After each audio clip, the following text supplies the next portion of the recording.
Extremely Wicked, Shockingly Evil and Vile is a true story based on Ted Bundy, one of the most notorious serial killers of all time. Having already seen the Ted Bundy tapes documentary that Netflix put out a few months ago, a pretty good idea that this was going to be completely stupid from a movie aspect, and I was right. I've said this time and time again, you can't possibly create a genuine increase of suspense adrenaline on a movie that is based on a true story. You just can't. The only way fathomable is if you were 100% clueless to the actual story you're watching. And the fact that Ted Bundy is one of the most infamous serial killers in American history, I doubt that's the case. Even more so that Netflix themselves dropped their own documentary on his tapes just not too long ago.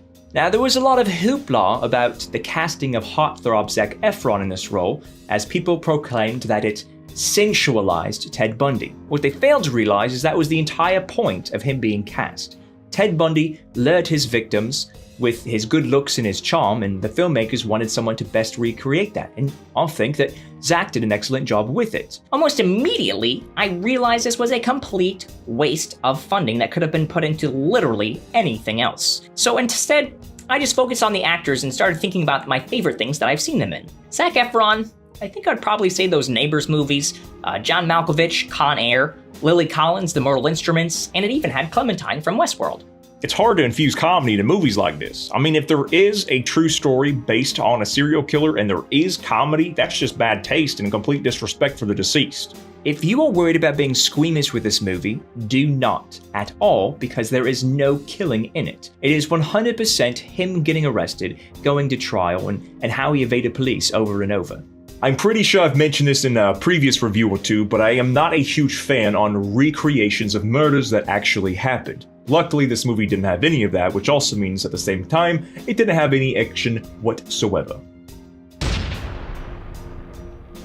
Great acting, but bad writing. 5 out of 10. Waste of time. 2 out of 10. Nothing funny here about a true story killer. 0 out of 10. Knowing the entirety of it beginning to end just ruined it. 0 out of 10. Boring. Mad boring. 0 out of 10. We here at Who's Review give Extremely Wicked, Shockingly Evil, and Vile the overall rating of extremely pointless, shockingly empty, and dumb. This entire movie is simply a dramatization of Netflix's earlier release of the Bundy tapes documentary.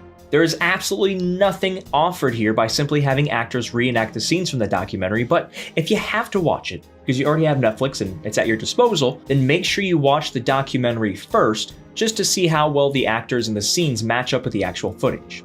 Well, that's our review. Let us see yours. Share your own thoughts and post your own video reviews in the comments below. Stay up to date with all things through our social media, especially that Facebook page. Go ahead and like it right now if you haven't yet. But thanks again for checking us out here at Who's Review, where everyone's a critic.